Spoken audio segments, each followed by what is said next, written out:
Hi, friends. This week on Asia's Athlete, we have the extraordinary privilege of sitting down with Fred Pompermayer, a visionary adventure photographer who has redefined the art of capturing big wave surfing. Fred's journey is as inspiring as it is unique, taking him from a landlocked town in Brazil to the forefront of action sports photography. Fred's work has graced the covers of major surf magazines, been featured in prestigious publications like National Geographic, and earned him multiple nominations for the XXL Big Wave Awards. His images don't just document surfing, they capture the raw power of nature and the indomitable spirit of those who challenge it. Interestingly, Fred sees parallels between big wave surfing and other adventure sports, recognizing the universal elements of risk, skill, and human determination that transcend specific disciplines. Known for letting his breathtaking images speak for themselves, Fred rarely steps into the spotlight or gives interviews. Today, he's graciously agreed to share his story with us, offering an unprecedented glimpse into the life and mind of this exceptional artist. From selling his bicycle as a boy to buy his first surfboard, to sneaking out university cameras for beach trips, Fred's determination to merge his passion for adventure with photography has been evident from the start. His path would eventually lead him from the rivers of Brazil to the iconic waves of California, where he would transform his passion into a thriving career that inspires adventure seekers worldwide. Join us for this exclusive interview as Fred shares his remarkable journey from architecture student to world renowned adventure photographer. Through his lens and his words, we'll explore the intersection of art and athleticism and discover how a landlocked boy's dream grew into a life dedicated to showcasing the majesty of the ocean and the courage of those who challenged it. Also, I want to thank Nick Martinez for this lovely introduction to Fred. Nick was on the podcast quite recently, and you need to go back and listen to Nick. Fred, bom dia. Bom dia, and thanks for having me. I am in Los Angeles in my house, in my office, and I have for breakfast avocado toast and black coffee. How Californian of you with that breakfast. California style for sure. Excellent. Are you like a coffee connoisseur? Do you grind your coffee in the morning and then slow drip prepare it? How do you take your coffee? I'm not like a extreme in coffee, but yeah, I like to try different coffees. Always black coffee. I don't like to mix much like cream or milk stuff. I like to go straight for and yeah.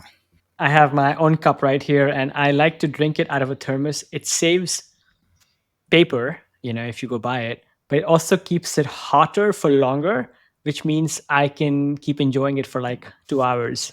Nice, nice, nice. I want to try that.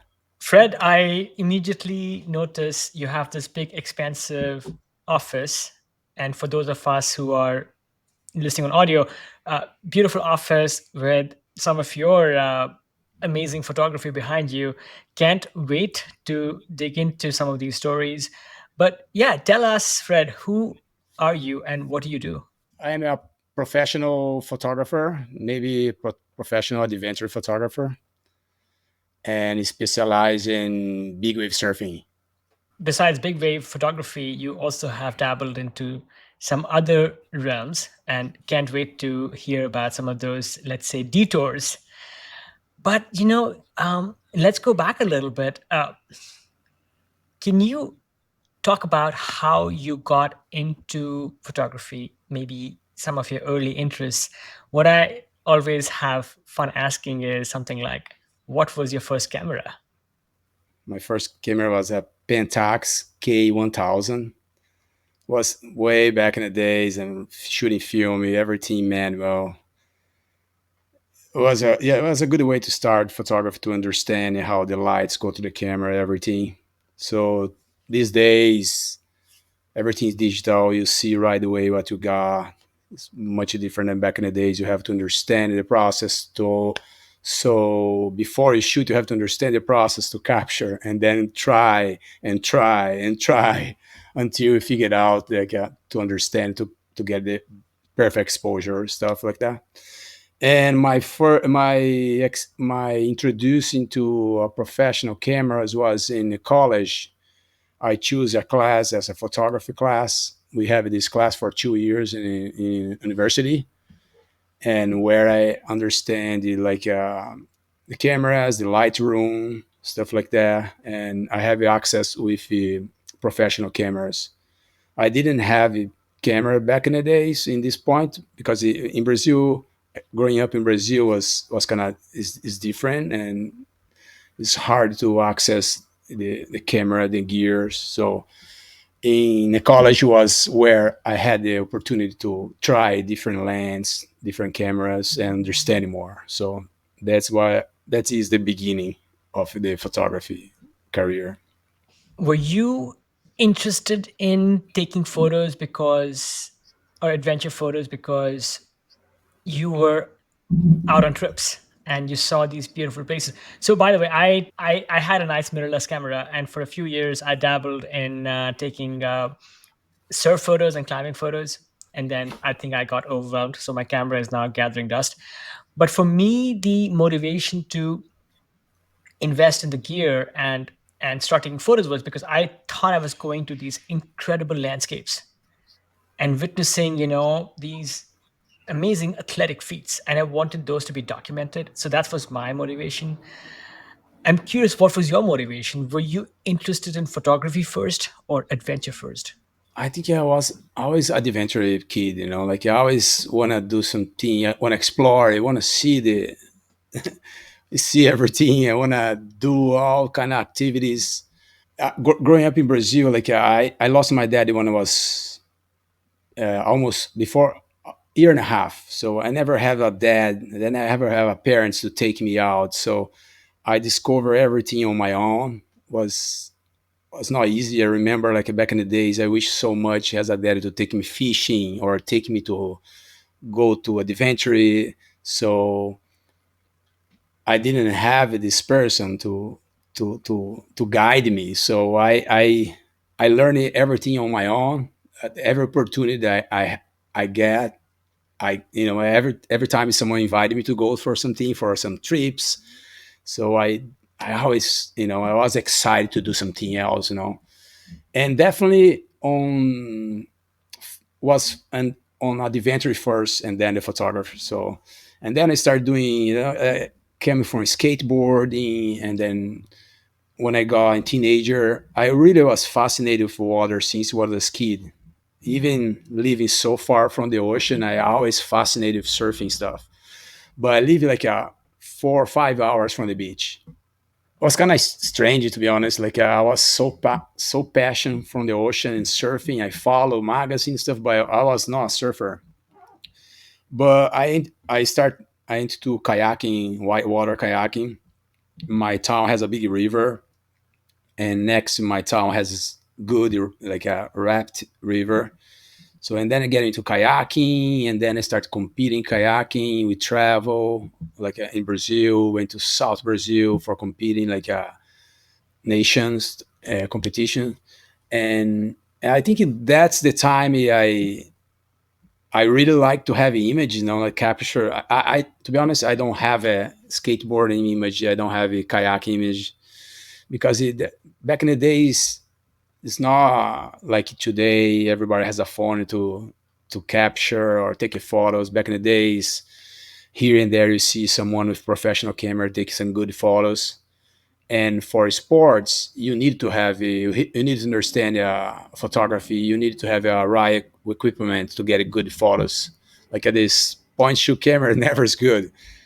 Here and there someone takes some point shoot photos, but it was not the same like someone like a professional on the sport. So I think always in my mind I want to capture these moments, because when you're there you see moments going to your eyes all the time.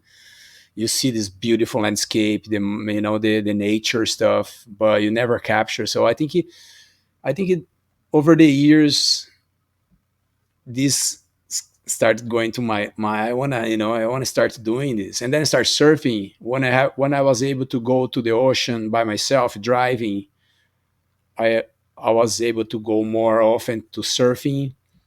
And surf is still more complicated because to taking picture of surfing, or you have like this mega expensive lens, or have it somewhere in the water. So, and back in the day, it was even like you don't see people much in the water, or the big lens in the beach. So I always want to capture photos me surfing or my friends surfing. And then when I was in university, I be able to get this camera. And I remember I supposed to be not doing that, but I took the camera to the beach to take surfing. But I supposed to be using the camera for a project in the school. I remember a few times I took like for or hiking in the mountains or in the beach. I remember capturing these surfing photos, even to my first time I climbed too. I remember me and my friend took this camera from the school. Yeah, I think it definitely first it was the adventure side, and then the photography came like a right away, right after. I think your camera needed vitamin D, and you gave it a chance to get some Yeah, sun outside. And or vitamin C. vitamin, yeah, yeah, exactly. It needed to be outside, and it's, yeah. Sometimes you need to, bend the rules a little bit Yeah, to get ahead and try new things. And I also resonate with what you said about you were several hours from the ocean and you got into surfing. I grew up in a landlocked city myself, big city, no ocean for like thousands of miles. And I think that was partly part of my draw in being attracted to surf. It felt like this incredible element that I didn't have in my backyard. So when I finally got exposed to it, it was just incredible. Like, yeah, I just love it for a sight. You focused on on surfing early in your career, even though your sport was primarily kayaking. Kayaking also happens in beautiful places in the mountains, in amazing rivers and wild environments. Curious, why did you not also want to make beautiful art with white water? I think kayaking was just to feel this space, this connection with water. Was not exactly my thing doing kayaking, but I was not able to enjoy the ocean how much I like to. I went to kayaking. It's more about be connected with the water and feel this straight connection with the nature, and kayaking is pretty amazing. And I did this like not long. I did it from when I was 15, I think 15 years old until 17. 17, I was already moving to surfing, but my mind it was always surfing. I collected magazines, like I collect a bunch of magazines, surfing magazine, and one day I decided to cut this all the best photos in all this collection, and I started gluing my wall side to side. I didn't leave any space in the Mm. wall. So I growing up, you watching my room from all the walls around, from the top to the bottom. Look, all these beautiful photos from Indonesia, from Hawaii, from Tahiti, from Fiji, perfect waves. So I think that thing went to my mind. Like, I want to see that in my real. I want to see like, I want to have my experiences seeing that. And not only in the images. I want to go and travel and see these waves. So I was fascinated with surfing more than anything. I went to the beach a few times with my mom because my mom was single mom, was we never have a dad, so we didn't have much chance to travel. But I remember my mom took me a few times to the beach, and I was really young at this point. I was probably 7, 8 years old, and I remember these guys put surfboard in the roof of the car, the hotel we were. I think this was amazing. I want to be next to these guys. I want to hear stories. No, I still remember. It was incredible. and then my aunt started taking me to the beach like once a year for 2 weeks. So I waited the entire year to go to this vacation, 2 weeks vacation in the beach. So I spent like every day Sure. to the beach. And I remember one day I come back, I was 12. I come back from the beach for this trip. I come back home and I sold my bike to buy a surfboard. So Wow. I remember my aunt told my mom, "Hey, you gonna let your son to do that? He even go to the beach. He's gonna sell his bike to buy a surfboard." So I didn't mind. I sold my bike. I sold my bike. I got this money, and I remember I bought this old board, like a fiberglass board. I was so proud of, just to go one time in a year in the beach. So I have a surfboard. So I was considering I was surfers because I wanna. So that's how much I was into surfing. You had these images of surf and the ocean in your bedroom walls. And that was transformative for you because that lit the spark. Somebody who had not yet started surfing, you saw those pictures and you wanted to go to the ocean. I wonder if you ever think about all the other people in the world out there who might have your pictures in their bedrooms and Exactly. get called to explore the outdoors because of that vision that you imprinted on their Yeah. imaginations. Yeah, I feel like that's the mission. My mission is to show, inspiring people to go out and enjoy the real life, because these days we are connected to this crazy world about technology and social media stuff, and people forget about it's not only about seeing stuff, like it's about to experience it yourself. Yeah. Amazing. Fred, you decided at some point to pursue photography professionally. Seems like you left a perfectly good career in architecture to become a photographer. And then you also moved to the States. So, just trying to get a timeline here, did you first become a professional photog living in Brazil, or did you find an opportunity in America to move out here, do this full time? How did that take shape? Okay, let's go back a little bit. I studied 5 years architecture school. So in my last year, I decided to take a break and travel to California because I grew up hearing about surfing California. California was big back in the days about surfing. We always hear about California, California. And I say I always want to come, but it's not like financially. And It's not sorry, was you hear about you were hearing about California, but what about like a place like Hawaii? I would think Hawaii would score at least as highly in your worldview.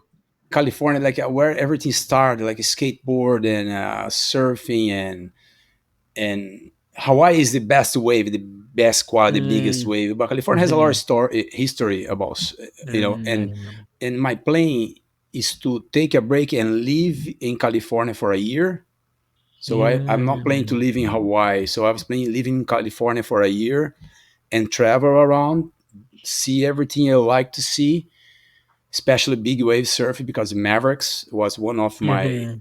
one one of my destination. I always want to go. And yeah, and then I took this break in my school. Everybody was freaking out. Like my professor was saying, "No, you have to finish you have finish and then you go, finish then you go, because if you go, you're not gonna come back." My my family too. So you have to finish your school. If you go, but in my mind, I was clear in my mind. If you don't go before I finish school, when I finish school, I start working, and then I will never have a chance to take this big break. So, and then I stopped my I took a break on my university in the last semester. I was in my graduation semester, so I took a break. I sold my car. I sold everything I have, And yeah, I didn't have much money. And then I came to California because I have a, at that point, I have a friend, a good friend from my town that was living in California. And then I came to California. I remember I came for not much money. Back in the day, it was $5,000 or something like that. And I stayed with him like for a couple weeks. And then I have to figure out my way to stay because my idea to stay longer.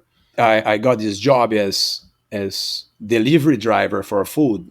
So in this Oh, Brazil, it was way back in the days, like before this DoorDash or Uber Eats. So there is oh yeah. no app.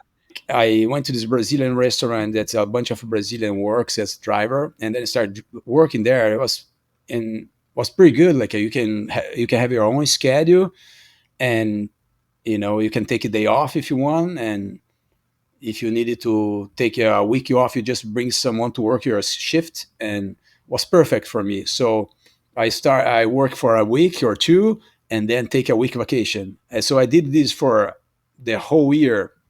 I was able to travel from all the way from northern California all the way to Baja, Mexico, and we did and then the winter came. I get into snowboarding. It was incredible. Like I did so much snowboard the first year I was here, and then I went to Mavericks. So this was I even know how to get. I didn't know where Maverick was, and I didn't. I was living in LA, and there was surf line back in the days, but they didn't have this forecast like today. I knew this story about Mavericks because let me go back a little bit.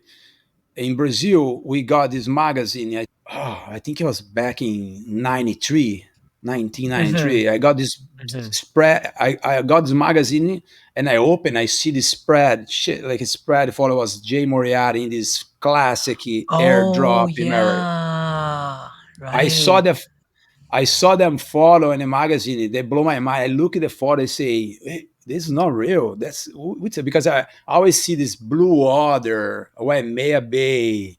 We just saw these big waves like a blue, and then we saw this dark ocean with this guy in a lip, like a try to drop like a say that's doesn't look real, but that's crazy. And then I started, and then was the classic photo of Jay Moriarty. There was they show the world what Maverick is.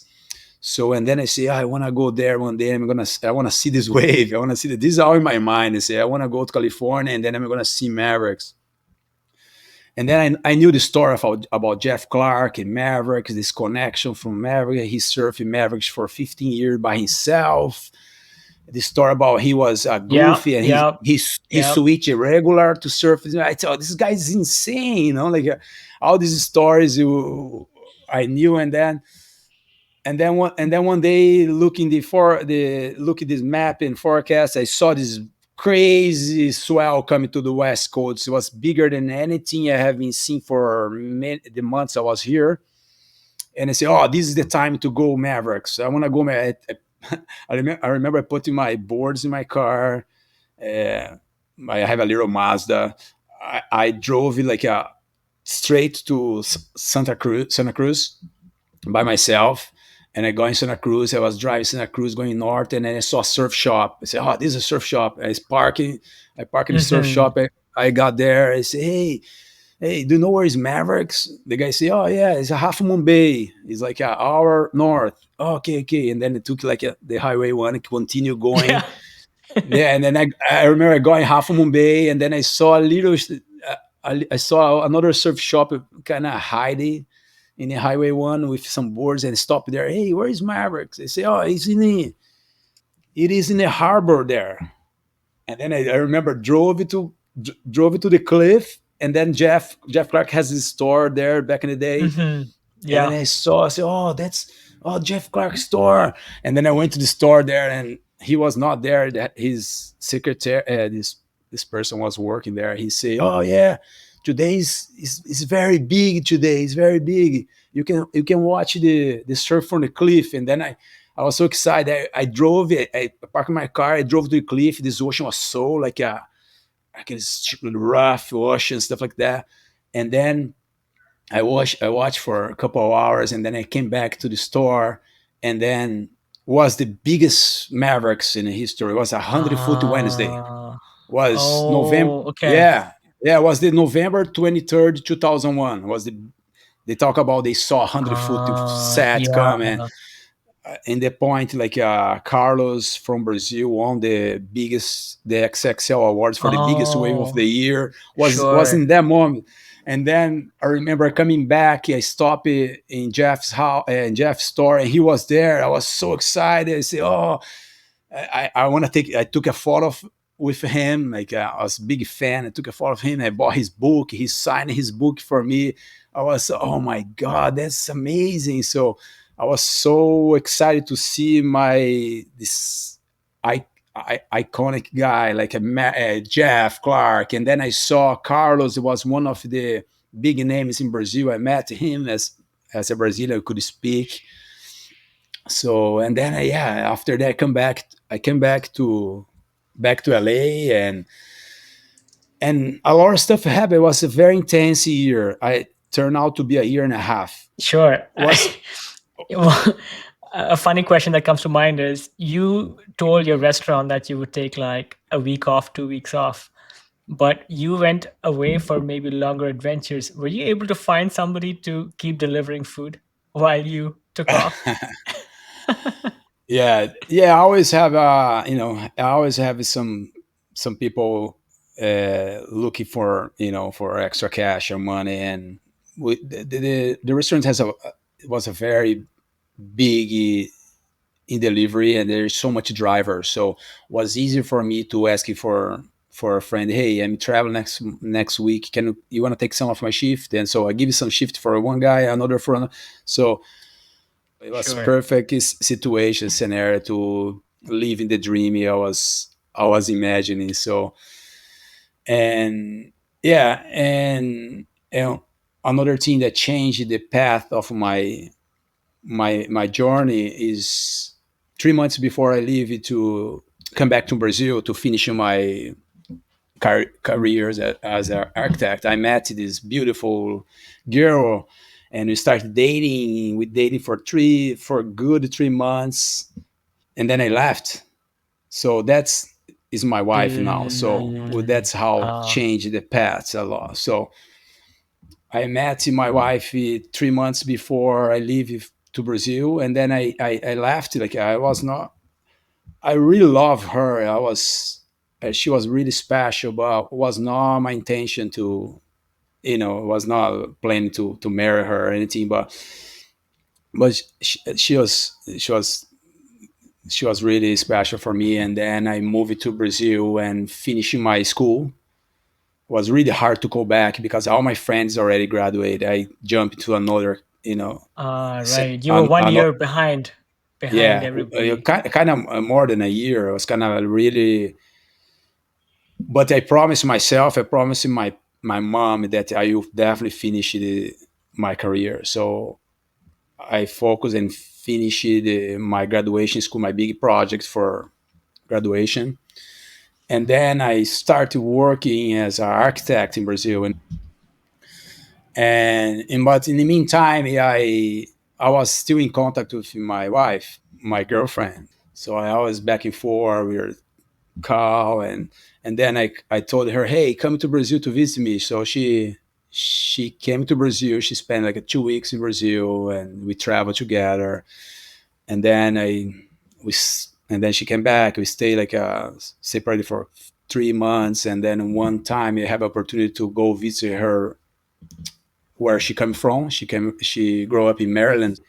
You felt this calling from the ocean. You started to define your life in pursuing, let's say, a risky profession, right? You were an architect, which, like you said, may not pay well, but in many ways is accepted as a stable mainstream profession. I'm sure, your mom would agree, when she was asking you Yeah, to go back to school. I want to ask you a slightly broader question. So I have met and I have friends who are from Brazil, and they are some of the nicest, most affectionate people. I feel like when I meet them surfing, climbing, even when I go to dance salsa or forró, they bring so much. vitality to whatever they do. But I'm curious, it seems like, is this a national quality to not just to also pursue one's calling with full intensity? I see this perhaps when I was a kid watching football or soccer. I saw the intensity in Brazilian soccer players. Now, when I see surfing, Brazilian surfing dominate the world, I see that same kind of like intensity. So I'm just curious, is this like a national quality where if you find this spark or this fire in you, you are willing to chuck it all and pursue that with full gusto. In fact, even our common friend Nick Martinez, I see that quality in Nick as well, right? He took a chance, gave it all up to come to the US. So I would love to hear your thoughts on this question. Yeah, I think Brazilian live is very intense to just to see in general. They really enjoy a lot more intense for sure. And Brazil is not easy, it's not easy, but at the same time, it's incredible country, it's incredible weather, and the coastline, everything, forest stuff like that, and also for the reason Brazil there is not much opportunity as a US like this. When someone see the opportunity, they take it, and they Mm, take it and make it happen. That's I see in the mm. surfers, in the surfer. If you see the most successful surfer right now in competition, they don't come Yeah, you from, don't know. they come from not much, and they saw the opportunity, and they are very humble. They want to make it happen, doesn't matter what. That's how I feel. And yeah, and in my case, it's more about enjoy most you can the time you have here. We're so lucky to be alive and live here. I think every moment matter. I try enjoy my every single free time I have. I always like that. I come from a poor country also, and there are opportunities that perhaps people in America take for granted that are not available to other parts of the world. So when Yeah, one is given that, it almost seems wrong to not pursue it, because yeah, for every perhaps for every Fred, who was given this opportunity, there are probably 100 others, who never yeah. got this chance. So you kind of almost owe it to them to give it all your love and talent. Moving on, Fred, you are renowned for your big wave surf photography. What drew you to this, let's say, niche within the big canvas of surfing? Was it, you talked about, coming to Mavericks, taking a chance. Somehow you got super lucky and were able to witness the wave breaking on the biggest swell. You managed to meet Jeff Clark. So I'm curious, was that some kind of pivotal moment for you where you put your resources into taking big wave photos? Or did you go back and start with, let's say, humbler photography with smaller waves, maybe some of the breaks closer to you, and then slowly evolve into big waves? After 1 year at work as an architect in Brazil, I decided to follow my passion. My passion was surfing and photography. So because I was not that happy, go to the office every day to do these projects. I was when I did the architect, I was imagining do some incredible projects, but it was not. The reality is different. The reality for the project was people want a simple house if you spend less money, and this, it was not like I was imagining as an architect to going explore my creativity on big scale stuff like that. And then I see, what, I'm gonna follow my passion, doesn't matter what. I The most important thing is be happy. If I be happy in doing what I love to do, I'm already achieving my, you know. and success is gonna come. Doesn't matter what. If you do a good job, it doesn't matter if you do. The success come. Don't. I tell people, don't go for the money. Go for what you love. If you find a passion, you'll be happy to do what you do, and the success come is a consequence. So, and then I decided to follow my dream to be a surf photographer, and then I moved to South Brazil, and I start shooting surfing in the water. I love like a water photography. I bought this water housing. I pack everything in my car and leave in my town. I decided I'm not architect anymore. I was crazy. I was straightforward. Like I'm not architect anymore. Wow. I'm moving forward. It was not like a process. I quit. Like I quit. Like I'm not. Yeah, yeah. I was really straightforward. I'm not. I'll be a surf photographer. And No, then I so moved. hang on. So was it, your wife was making good money as an English? So yeah, curious where that came in. So that happened when after 6 months in Brazil, her visa expired, and she has to leave. She left back to California, and we kind of break up. We kind of broke up a little bit. So we did. So okay, I say okay. I was really into to stay with her. I was so in love with her. You know, but she has to come back. She has her own career here, and then we kind of break up, and then I moved to South Brazil to pursue to be a surf photographer, and then I started learning all this how the industry work, shooting in water. I started building my skills as a surf photographer, and after I think 6 months or so, I realized that it's really tough industry in Brazil back in the days, because back in the day the surf was not big as today, and not much professional surfing make a lot of money, needed photos, and and by the time we start to reconnect with my wife, and then realize like oh, you know what, I'm gonna go live with her, because that's the girl that I love, and California is a good place to continue pursue my dream to be a surf photographer. And then I moved to California and started my life here in 2004. So I moved with her and start working side jobs and go take photos much as I can. Almost every day I take photos and learn the process.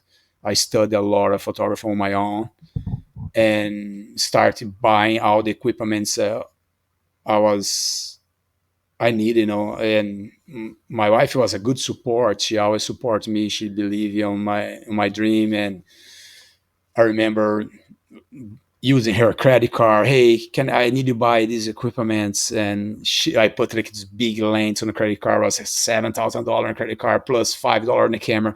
I was really serious. I was really serious. I was not messing around. I bought the best equipments that I know that I needed to have back in the days. And I started building my water housing because I didn't have money to purchase another Hmm. house in the top of the camera. And Hmm. it was a big process. I was always focused to get it better and better and better. And then I started submit photos to the magazines, because back in the days was the only place you can display your work was in the magazine. And always was a very competitive industry. Like all the magazine has their staff. They have a senior staff photographer, a contributor photographer, and I was outsiders trying to get in. And Hmm. to get in this industry, I have to be better than everybody's there. Was I didn't know anybody. I'm Brazilian, doesn't speak English well, and I have to be better than what they have. So I started comparing my photos with what I see in a magazine, and one point is I start to realize, oh, my photos is still good, is good as these ones in magazine. I can do this job. And then I start submit photos for magazines, and then I realized that it's very important to submit something you're really good on, because I'm sure they get a tons of emails of photographers showing photos like the same thing, same kind of photos. But I always try, okay, when I got unique stuff, and then it's my chance. So I send, hey, my name is Fred. I'm a photographer. I would like to show my photo, and then I show something very good. I start getting into the industry, and people start knowing me more, and then I start contributing to magazine all over the world. I start getting good photos. I start sending my, and then I start publishing like everywhere. Basically, I did everywhere: Australia, Europe, Brazil, and South Africa, and US, and I ended up doing like Fred, sorry, let me just ask you a question here. So I'm curious, how long did it take before you got your break? How many emails, how many photographs did you keep sending? And I'm wondering if there was any dejection, any moments where you felt like, wow, I am trying to make it here, but this road is yeah, long and steep. yeah, definitely was a tough to get in this. I realized right away, like all the magazine in Brazil has their own photographer. They're not gonna give a chance to you that's outsiders to pay extra money to publish your photo. And but after I started basically like a, when I decided to be a profession to pursue my career as a photographer in 2003, I think I quit my architect career and went to surf photography. Took like I think it good 3 years to publish my first photo. 2 or 3 years. I remember my first good photo in magazine was I was in Trestles, this competition, and I was shooting free Mhm. surf. I was shooting free surf in the water with film. A film you only has 336 Mhm. photo. Is back in Mhm. the days it was so tough. So I got this air. This guy did a big air, and I was behind the wave, and I shoot in the film and got this Mm. photo, and then I submit for the magazine, and they got paid. This magazine has the page number 10. It was the photo of the month, like a double spread, Nice. and it so was my first publish. It was a Who was the curious who? So you were at Trestles. Who was the surfer, this. and how much did you get paid for it? Oh man, the surfer was I don't know. I don't remember his name right now because he's not in it. I don't see his anymore around. But he Okay, was that's okay. I Don't don't, worry. yeah, But tell me. yeah, but So it took you yeah, 3 years. yeah. I got some a little money from Brazilian money. It was okay to have a double page in the magazine. Yeah, and then I was still working side jobs as a driver, the delivery food driver, and also I took like a internship on the model studio in Hollywood to understand the lighting stuff for free. I was working for free this exposure studio for models, so I learned a lot about lighting stuff, and I take any chance to understand the photography. I bought books. I remember I work as a delivery driver in this restaurant in Santa Monica that I have this shift that was only busy in the lunchtime from 11 to 1 o'clock. And from 1 o'clock to 4 o'clock, it was totally dead for delivery. But there is a library across the street. So I spend these 3 hours in the library only study photography in the computer. And also, if you are interested in any books, you just tell the library, they buy for the library. So it was really Right. amazing. So I remember like, yeah, I want to understand so about flash photography. So I give you the name for the library, and then in a month or so they come with the new book. I started learning for I spend like every day this time to learn stuff. So yeah, and then go in the water much as I can. Libraries are, I think, one of our country's most undervalued resource. And yeah, I see local libraries here in San Francisco. They're always trying to do events to get people to the door. And it sounds like there was a good arrangement in a way because you needed these books to learn photography, but they also needed dedicated patrons like you to come in and suggest books that you wanted to read and to improve upon. Were you learning your craft in English? Like, was there a language barrier as well as you were both learning the craft, working at the studio, and then also navigating professional surf photography? Do you think that you also had to overcome some cultural and language barriers to get ahead? Yeah, definitely. I still struggle with the language. Sometimes I feel, I don't. I try avoid podcasts or interviews because I don't want to be embarrassed with my accent stuff. I never had a chance to go to school and learn it in the proper way. I always priority my time, what I needed to in priority. Your language is So perfect. I don't know, yeah, whatever you tell yourself, your English is amazing. yeah, it was really hard to try to learn something, and especially in your language. But that's was a way to learn the language. So I start like again these books and try to understand what they say in English. But the whole concepts, I totally understand it. For sure, I miss some details there here and there, but the whole concept, what the book was trying to tell me, I was able to understand, and that's helping me to, yeah, that's how I learn. How I learn English, like on my own, doing stuff that was interesting to me. But definitely was not being a Brazilian was another barrier to get into the industry.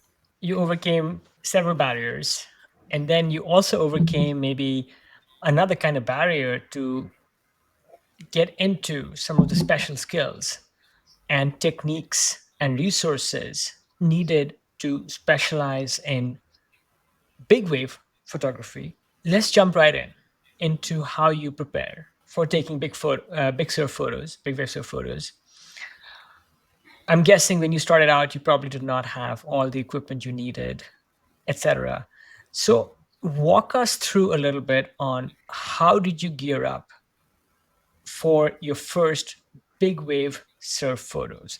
Did you start going by yourself? Did you have a jet ski when you started? Did somebody give you a break and Jeff Clark said, "Hey, I remember you. Why don't you jump on board my jet ski and we can get you out there?" I did everything in my own. Like I never have a mentor. Never have a mentor to guide me. I always was figure out my way to get into. I was always fascinated with big wave surfing, and I started going to up north in Mavericks in big swell to take a photograph. First few times, I definitely jump in the boat, and then I ended up meeting Jeff Clark with these another Brazilian surfers. We stay with his house. There is the Nilo Couto, one of the guy I was traveling a lot uh, uh, in big swells, and Maya Gabera. So I jump in Jeff's ski a couple of times to take a photo. I saw right away I have to have a jet ski because that's a way to get closer to the action and be able to move around fast. And then when I won my first awards, Big Wave Awards, was in the XXL Billabong XXL Awards. I think it was in 2009. I got was my highlight of my career. I got this award is that I always dreaming about. And Jeff Clark was the guy who was giving the award. It was everything was a kind of movie going to my mind. I say, oh my God, I can't believe I'm here accepting this award for the best photo for the big waves the year. And Amazing. Jeff Clark was the guy in the show to present the awards. Everything was crazy. And then I got $5,000 cash, and this $5,000 I bought a jet ski. Was right away like, Oh, this is the money I'm going to invest 100% of this money to back to my career. So I bought a jet ski, and I have a little background in jet ski in Brazil, so I feel comfortable to drive a jet ski. So, and then turn it to be my specialty, to drive it and shoot at the same time. So I'm able to, I'm able to drive my ski and move around and take the photos. So I think that's how make a difference. So I try understand what's going on in the ocean that day, and try to be the right spot to capture the best possible the action.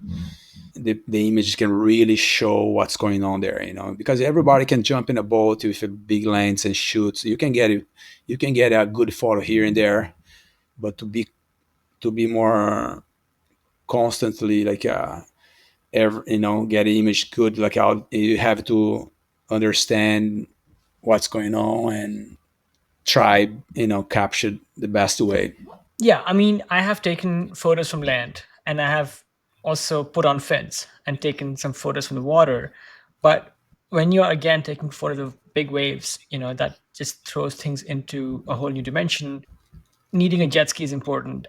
Is it common though for big wave photographers in general? Like, are you always on jet skis, or do you sometimes ditch the jet ski and put your fins on and jump in the water? So that's one thing I want to ask you, because I do see that at places like Pipeline. You have photographers bobbing up and down, but let's say the wave is like 80 feet at max. Do you do that sometimes? That's one question I have. The other is, you talked about the special skill you have with being able to ride the jet ski and be able to take photos. That sounds crazy. Is that also common though, or maybe other photographers riding behind the jet ski driver as they are taking photos? To shoot big wave surfing, more efficient way is to have a jet ski for sure, 100% sure, because big waves, we talk about like a 50 feet wave, 70 feet face wave. It's so much water move on. When the set comes, they move so much water to the reef. So it'll be impossible to swim all day long. Nobody will be, you can swim for a couple hours but you're not going to be able to move around like even a jet ski. I mean, the jet ski sometimes the set comes way down, way back that they break way back that I won't be able to see because there is another wave in the front of me. Imagine if you're in the water level, try to swim there. It's much more efficient to be on a ski, to move around like a place like a Maverick, like a Jaws. Is so much a massive amount of water is moving around. You don't see much people like you see people here and there in the water, but they basically capture photo. Someone push the limit a little harder, go stay under the lip on 50-foot wave to take a photo. You're gonna take this incredible photo, but we didn't see yet. So I'm sure it's going one point it's gonna happen. But yeah, the most efficient way is to have a jet ski to be able to move fast to put in your position so we don't miss it like because big waves always have and one day the big wave always someone's going to get the biggest wave of the day, doesn't matter what, or the biggest wipeout or the biggest barrel. If you're not on a ski, the chance to miss that is super high. So I want to have a ski, so I'm pay attention what's going on, so don't miss the best time, the best important time of the day because they don't come back. It's not like a regular surf. The guy go there and do a air 360 and come back do another one 360. No, big wave is like you're always gonna have someone gonna catch the biggest wave. If you miss it, you out. Mhm.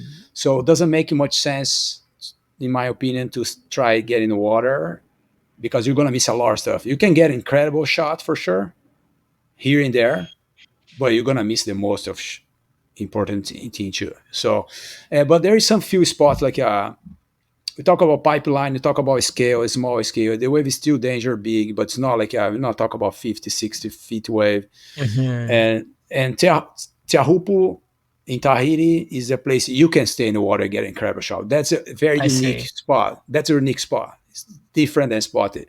I go to Tahiti too, but my big wave spot I go the most is Mavericks at Jaws, where the water moves so much you cannot stay in the spot all the time. Mm. So I love your water shot. I shot so much water shot back in the days and barrel shots, and but I start niche my career in big wave surfing. So I start to be more in be able to drive jet ski. What you're saying makes sense, because I have not been to Pipeline or Teopu, but those are very defined reef breaks. So maybe even from a photographer's perspective, as long as you're positioned well to balance both risk and also line of sight of the wave and the surfer, you can be in the water. But places like Mavericks or Jaws or maybe other big wave spots, like you said, there's so much water moving, and where the wave breaks can shift all the time. So the calculations change. So this is a listener question coming from Nick, which is, when shooting in dangerous conditions, right?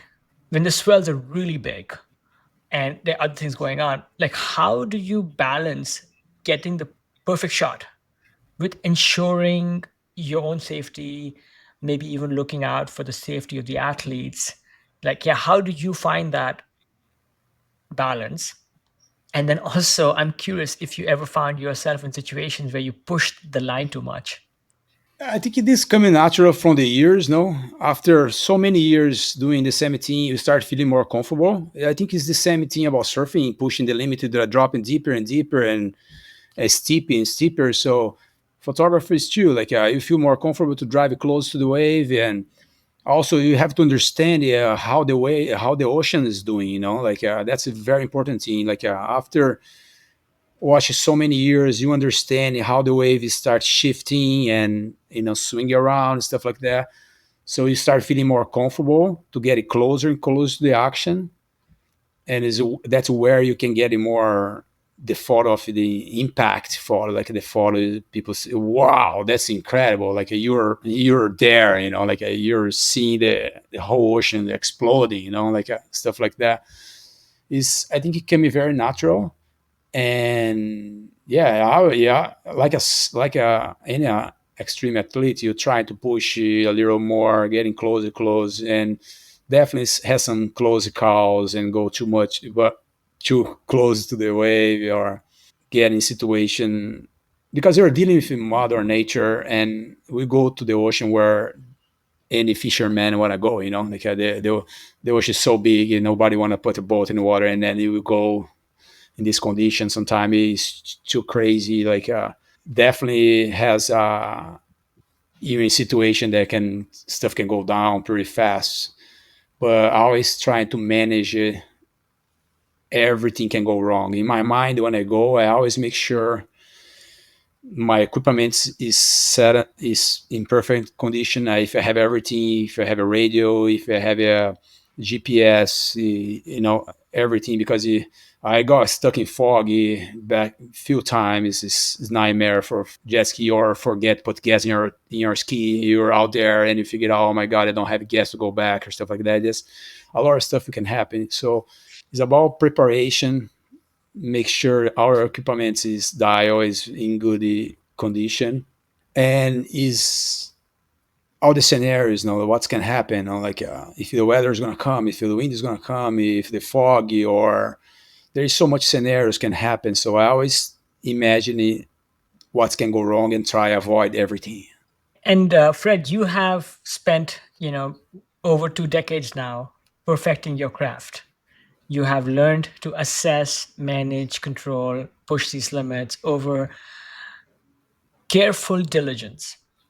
I was talking to Gary Linden on the podcast recently, right? And Gary was talking about how big wave surfing these days is perhaps more dangerous, despite all these advancements in safety and all of that, than it used to be, because maybe there are all these people who are in the water trying to surf where they shouldn't be, because now they have safety vests and they think they can just go out there. I'm just wondering if there's a parallel with big wave photography as well, where maybe there are newer photographers, being reckless and endangering safety. Is that happening in the photo side of things also? Yeah, yeah, definitely. Same thing in surfing and photography. You see a bunch of people show up in ski in big days, is not prepared, is not with the right equipment, and also they don't know if something go down, they don't know what should they do, so definitely that's the case too. Same thing in surfing. People see this the big wave surfing grows so much in the last few 10 years, and people want to, oh, I want to do that too. So but they don't understand that people who was there surfing the big wave, they went to a process, they went to step by step, they built their confidence, and they surf the big waves in another spot. They went to Port Escondido, went to for Hawaii until get it to Mavericks. Some people just want to Yeah. go straight to Mavericks. They think the inflatable vest is gonna work, and the rescue is gonna be there for them. Same thing, photographer. You see, like people show up in boats, not prepared, and doesn't know, don't understand how to read the ocean because the ocean can change so fast. If you think you're safe in the channel and that this big set coming can swing around and can get it caught, flip the ski. I see a bunch of time boats flipping jaws. You have to save people inside, or a jet ski in Mavericks. They happen all the time too. You Yeah, know. some of these big waves, they are so massive and dangerous. You are not even fully safe, even if you're on a big boat sometimes. And boats flip, not all the time, but boats flip often. So yeah, I guess interesting times to be living in, in even in the photography end of things. With taking amazing photos, the landscape is, let's say, one part of the equation, the beautiful, majestic ocean and these titanic waves. But the other side are these incredible athletes that you photograph. How important is your relationship with the athletes in your photos?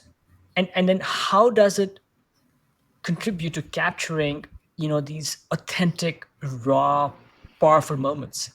Oh, it's an interesting question. Yeah. The community, the surf community, big wave surf community is kind of, I can consider is small. Like we ended up be everybody see each other every big swell, and we turn out to be a good friend. And yeah, and it's not only about the power of the ocean. Is the for sure is the performance. Like is how amazing see someone pushing the limit in crazy condition. That's how I get into big wave surfing. It's not about the waves themselves. It's about what the guys doing there. Because I always fascinated with this human being and put themselves in such a extreme situation. That's why I shift for surfing to big wave surfing, because I love the crew, these people. Like they dedicate their lives for big wave surfing. They are real.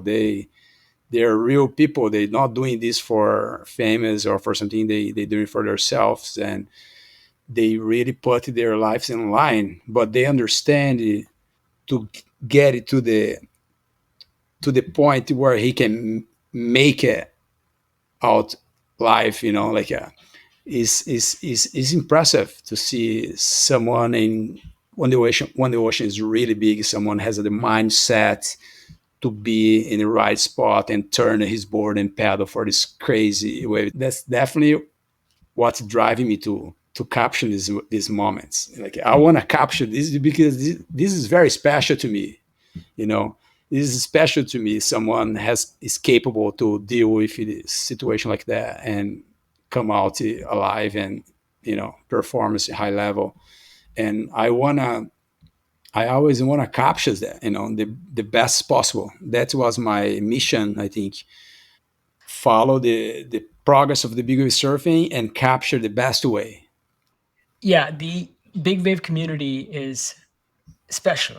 It's a place where these athletes form bonds with each other, and even the photojournalists who are part of the experience.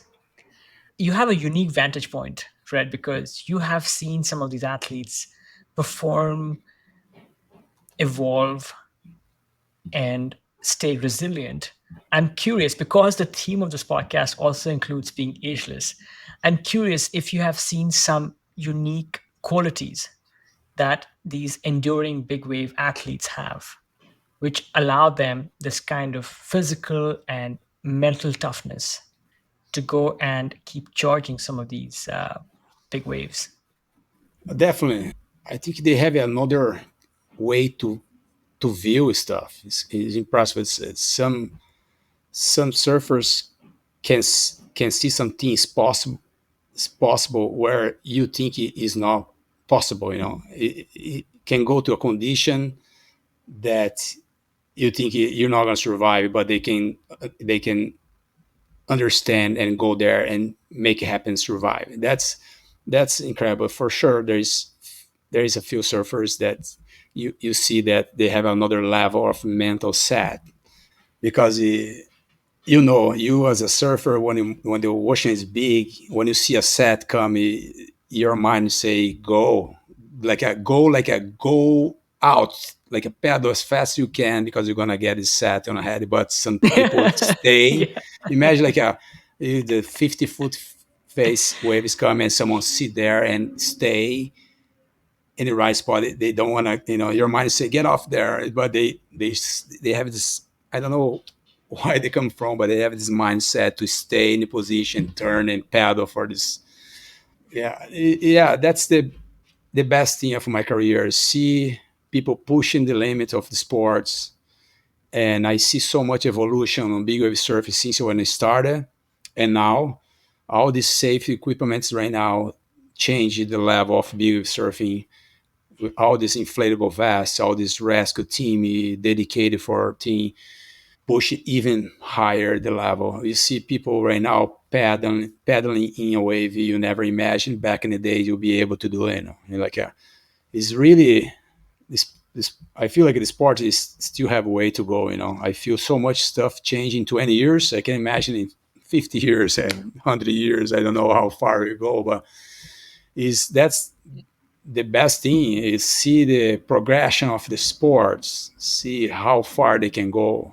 One of my favorite, surf videos, let's say of Pipeline, is that moment when you see that outside set approaching and you see like 100 surfers, like all of them are racing to get away from the impact zone. And you see that one person turn around Yeah, and try to catch that wave and make that late drop. I'm guessing you have learned over the years on identifying some of these, that one or two people who have that quality to turn around and make that drop. What are maybe again some of those qualities of those people, that you have learned and seen over the years who are able to rise above the rest?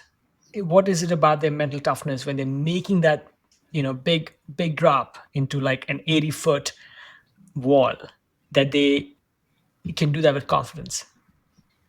I believe they born with this. I believe they born with Mm, this ability to control their mind in critical condition. I think they see, they have a different vision. It's the same thing when you see Alex Honnold climb El Cap free solo. So he has such a mindset that I feel like he born with this. He can put himself in such a another level that he can deal with the stress, or you know and also is very talented too. They're very talented to performance. I think it is a mindset with the talent to be performance.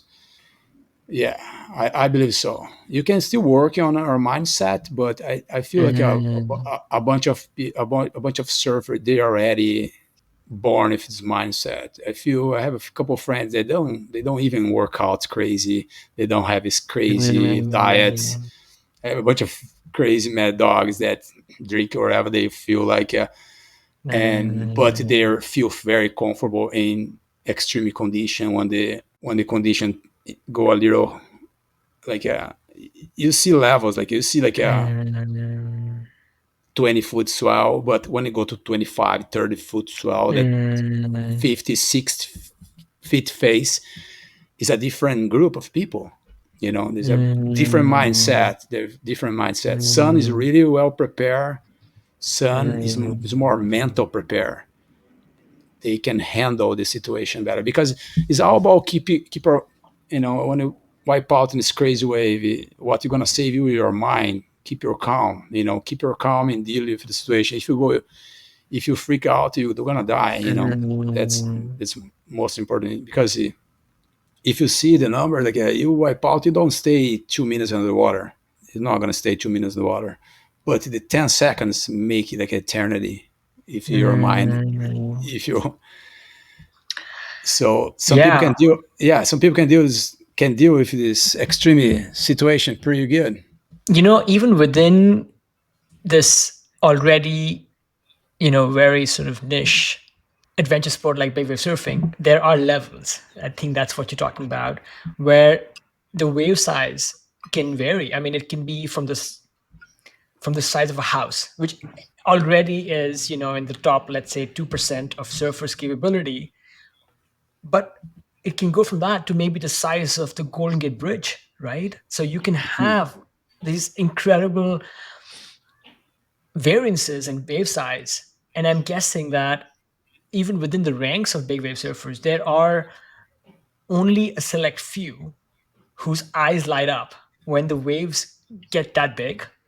Yeah, And I think what you're also saying is like this is some kind of almost like a primeval quality these humans have to be able to surmount any other limiting beliefs and go charge those waves.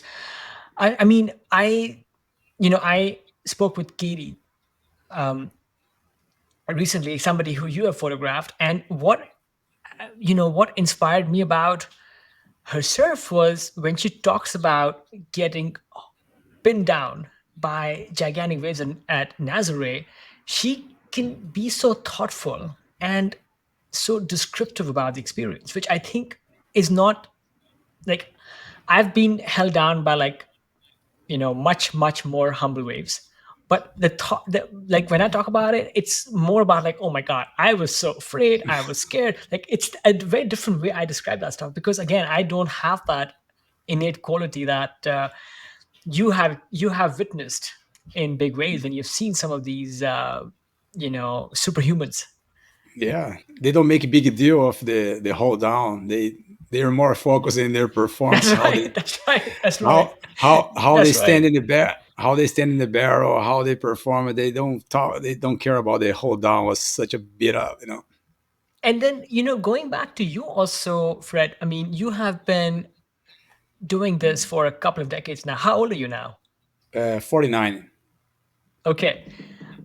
You also have to bring a certain level of athleticism and toughness to your sport. Now, how do you maintain your fitness, both mental and physical, to keep up with the demands of your job? Yeah, I always try to keep in shape. Like you never know when is the next step because I'm always standing by for any kind of mission, strike mission. My trip is never scheduled. I don't know if you ask me when it's gonna be the next one. I don't know. And always and so I keep it try to keep in shape doing besides surfing. I love surfing, but I like to surf when the wave is good. And it's not, as you know, it's not every day the wave is perfect, it's good. So and I see so much good waves in my life. So I kind of I like to surf when the wave is really good. But when it's good, I surf like 3 4 days in a row. But I'm doing a lot of climbing these days in the gym because my daughter get into the climbing from since when she was 6 8 years old, and she decided to do a join the team. So every time I take her to a class, I was able to climb because her I get into climbing. So right now is I love climbing so much. I'm a passion of climbing. I go to the gym every week, so it's one way to keep me in shape. And also I love mountain biking. I love go for a hiking, a long hiking. Mm, So I try to do different activities. So some bike rides give you a cardio, climbing giving me some strength, my muscle, and also my mm, mindset. The climbing works a lot in mindset. Like mm, you get in the wall, you get scary, stuff like that. It's good. It's good to keep your mind, your emotion, and hike long hike, keeping my endurance. Yeah, always that's my routine. Going to different type of the year, mm, like winter stuff is different, But right now, like these days, I have been going to. I think I can tell is going more for climbing. mhm. Yeah, I think adding variety and joy to one's fitness regimen. I think that goes a long ways to keeping it fresh and keeping the psyche going. And yeah, this is a great segue. We don't have a lot of time left, but I am fascinated, Fred. Like, you are maybe one of the most unique photographers out there who are combining these two very different but equally amazing types of photography. You are capturing surf photos. You've been doing that for a while, but lately you have started weaving in epic climbing shots.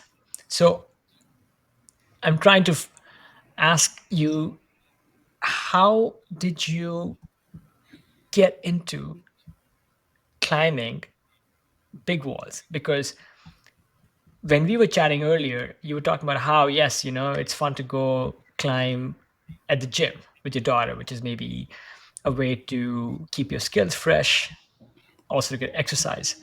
But when it comes to being outside, you are again going out for big, majestic, big walls. So, is there something you find in common between these two different elements that you are playing with, that you have decided that this is where you find the most wonder? I discovered climbing is like when I was after years shooting big wave surfing, you're not there surfing with these guys. You're not feeling the same thing, you know. Like are shooting, but it's different as physical. You're not like put your stuff in physical extreme, and I feel like I was missing something on me because I love big wave surfing too, but I never has time to dedicate my life to surf big wave because you have to dedicate. Then never when it's big, the wave doesn't it's not big all the time. So but when the waves get big, I go work.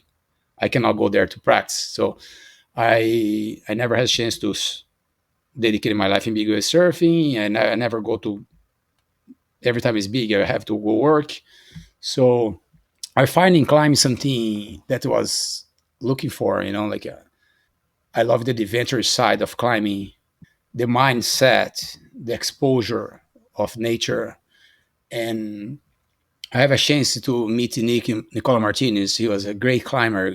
Today we were great friends, and he took me this amazing experience in climbing, and I saw this fantastic group of people doing almost basically the same thing the big wave surfing doing, like expose themselves to the limits for big adventure, big walls climbing. So I I compare big wave surfing with big wall climbers a lot.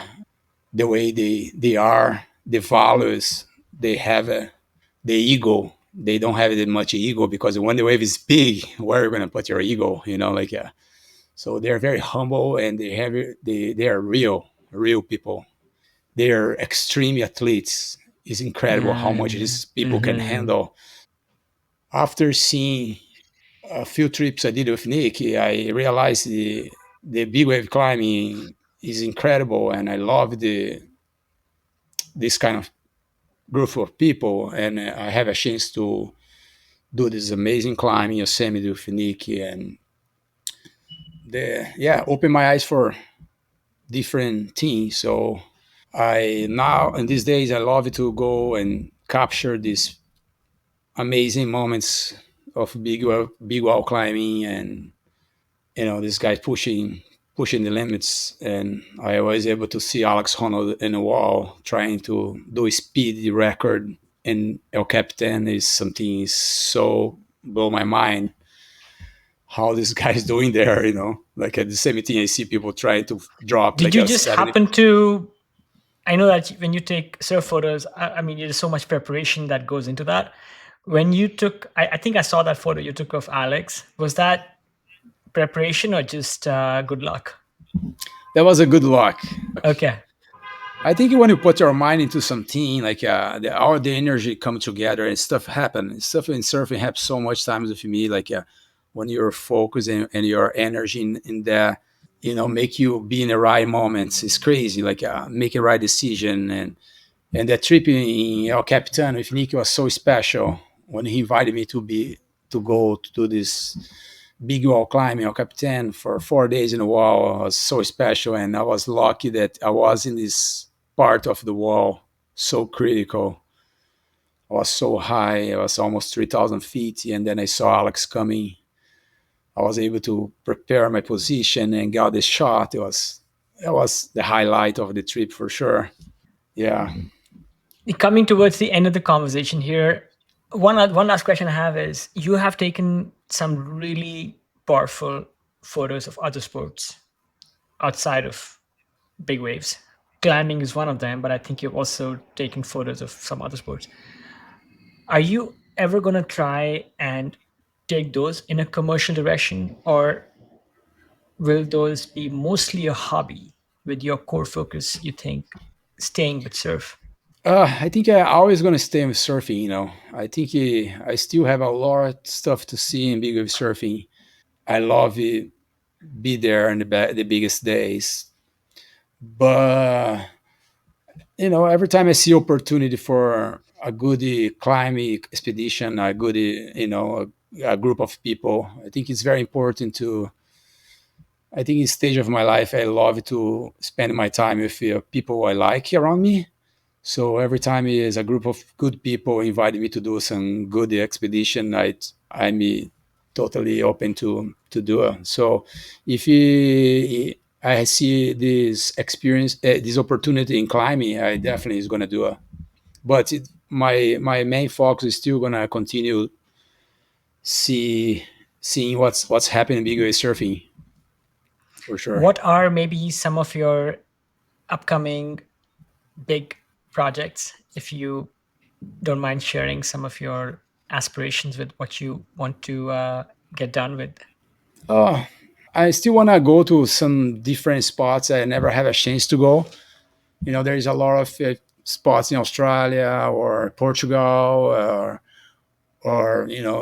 Ireland, stuff like that. I never had a chance. Like I always want to balance my time with my family, and it's not easy to get out and stay for a couple months traveling around. If you was a single guy, I probably I didn't have a place to live. I'd be Mhm. travel all over the world, but I love it. I love the way I have my family, my kids, and yeah. But if I have a chance, I love to go check a different big wave spot for sure. Some final questions before we end. Who are maybe a couple of your favorite surfers to photograph? Oh, it's hard. There's a few good ones. Oh, I love the Albi Layer, his mindset, his approach in big wave surfing. I think is a next level. I love Yuri Soledad.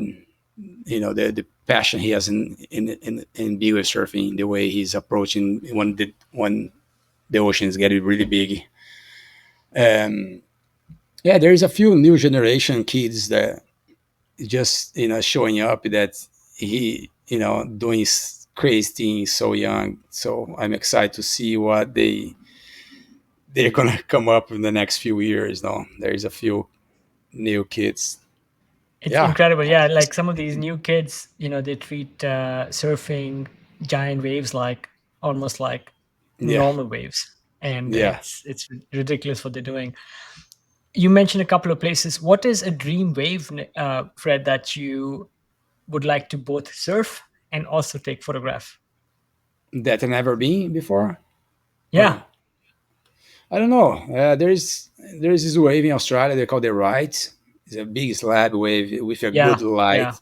Like yeah. some places like is a combine about big powerful wave and a good light condition. When I see every time I see these photos from the place, the light is so beautiful and the wave is so like a dramatic and the wave is so powerful that I'm sure like I love to be there in a good day with a good light condition to capture this impressive powerful wave for sure.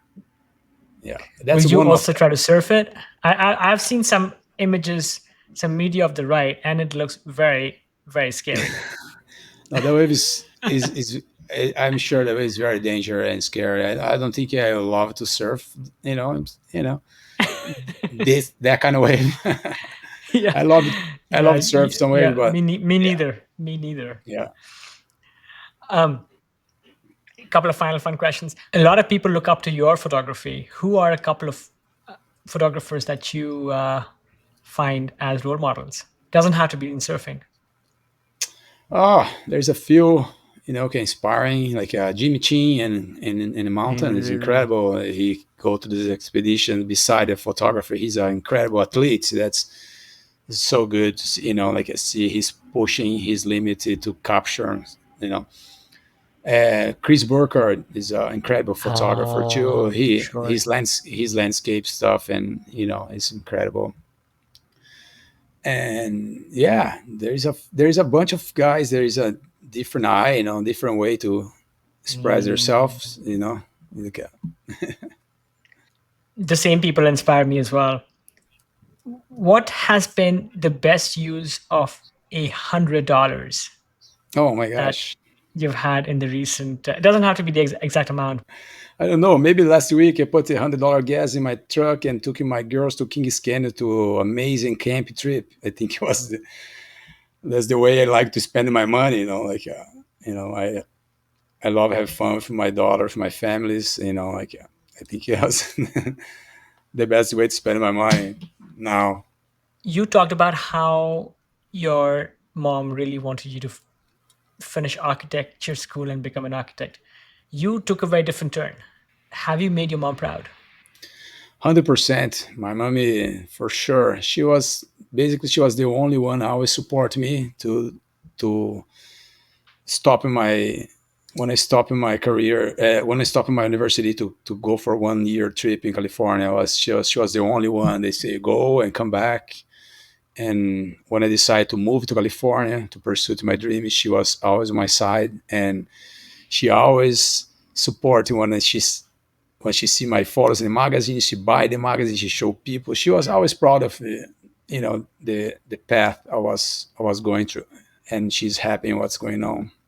She's not Sure. here right now. She was not here right now, but I'm sure. And Fred, finally, where can people find your amazing work? I know you have an Instagram account, and we will link to that. Any other place where they can find your work and maybe even have a chance to buy any of your prints? Yeah, I think the best place to look for photos is social media these days, and Instagram for sure. But you still can go to my website, fredpompermayer.com. So I still have a bunch of options from waves or mountain stuff.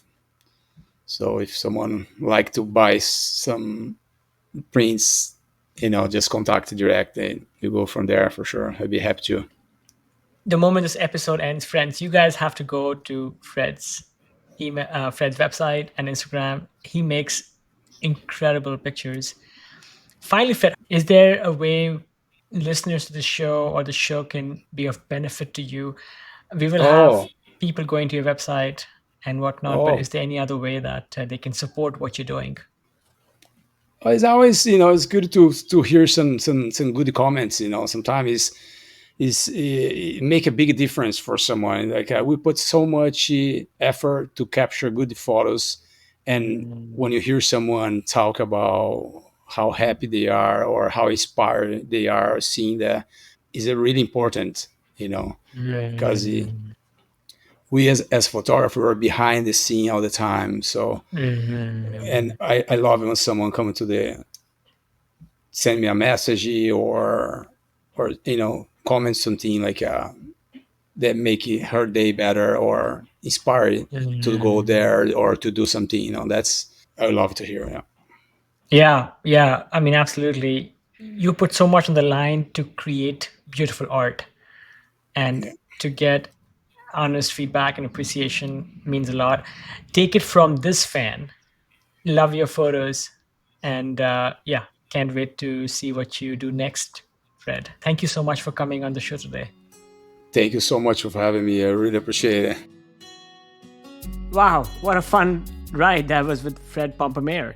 Fred's journey from a landlocked Brazilian kid dreaming of waves to becoming one of the world's top adventure photographers is one in a million. It's a perfect example of how passion knows no age limit. Fred's story reminds us that it's never too late to chase your dreams or pivot your career. from plastering his walls with surf magazines as a kid to switching from architecture to photography as an adult. Fred shows us that our interests and skills can evolve throughout our lives. His unique perspective on extreme sports reveals common threads across different adrenaline pumping activities, highlighting how the spirit of adventure can keep us young at heart. Fred's mission to inspire people to experience the real world is particularly powerful in our digital age, reminding us that true vitality comes from engaging with life firsthand, regardless of our years. Whether you are into taking photos, outdoor sports, or just looking for some inspiration to shake things up, I hope Fred's story lit a fire under you like it did for me. Remember, sometimes the most amazing journeys start with a single step, or in Fred's case, a single click. Thanks for tuning in to another episode of Asia's Athlete, well, where we prove that age is just a number when it comes to continuing to pursue our passions. Keep pushing those boundaries, keep having fun outside, and stay ageless, my friends. Submission.